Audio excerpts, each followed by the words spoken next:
Rob Portman. Senator, good to see you. Thanks so much for joining us.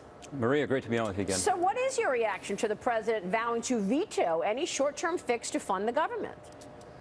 I don't know. I mean, instead of drawing red lines and making it more difficult, I wish he'd work with us. Obviously, there's a shared interest in ensuring that our government continues to operate, but we also, deal with the spending issue. And I think there's an opportunity here. We also have the debt limit coming up. We also have a highway trust fund expiring. We also have the possibility of tax reform, which, as you know, I'm very high on. So I think there's a possibility of working together, but not if the president's issuing veto threats already. So you got the highway trust fund. That's an open question. And you've got the defense bill. That's an open question. Both sides, though, believe that we need more spending on defense, right? Well, look, I do think that our defense is stretched really thin right now, and we've got to ensure that we, particularly with what's going on globally, we have to be sure that we have a stronger defense going forward and a better plan. So, yeah, I think there is an interest in raising the cap on defense. But the problem is that we're looking at, again, historic levels of debt, and we're looking at another big deficit this year, and we're looking at a very weak economy, as we saw these job numbers last month.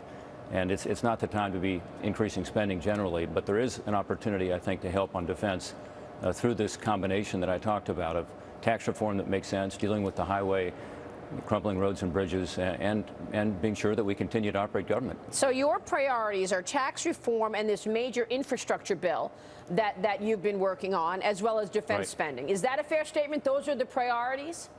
Yeah, I think that is a fair statement.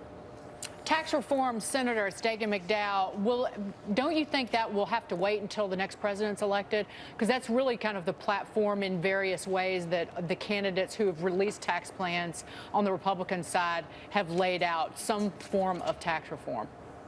You're probably right on comprehensive tax reform, because this administration insists on huge tax increases in order to deal with the biggest part of the tax code, which is the individual side. But there's an opportunity now to do something on the business side that would really help American workers. And if we don't do it, what's going to happen is we'll continue to see this erosion of American businesses going overseas. And some of it will be these so-called inversions, but a lot of it's just going to be foreign companies buying U.S. companies. The number of acquisitions, as you know, doubled last year as compared to the year before in dollar terms. And we see it again this year, about once a week, a U.S. company being bought by a foreign company, because our tax code is so out of date, so inefficient, so non-competitive. So we have an opportunity to do something about that even in the next couple of months here.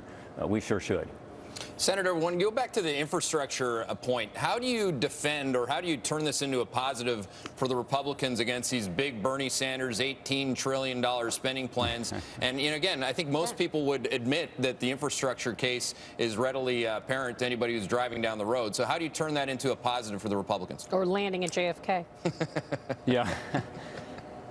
Potholes on the runway. So listen, I think there's going to be different proposals out there, and you're right, you can't keep up with Bernie Sanders and his spending spree. But what you can do is have a predictable, certain highway spending plan, and that's what we haven't had in about a decade. Yeah. I mean, it's crazy, because you have these kicking can down the road highway bills that no one can plan or predict on. So whether it's a state or a local community, or whether it's our contractors, what you need is a highway bill that makes sense, that does handle these infrastructure needs that are apparent to everybody, and does it in a consistent way. So that's why a 6-year bill has kind of become the hope of many of us, to have the ability for Washington to kind of get out of the way, set the standards, and get out of the way. Senator, it's good to have you on the program today. Thanks so much.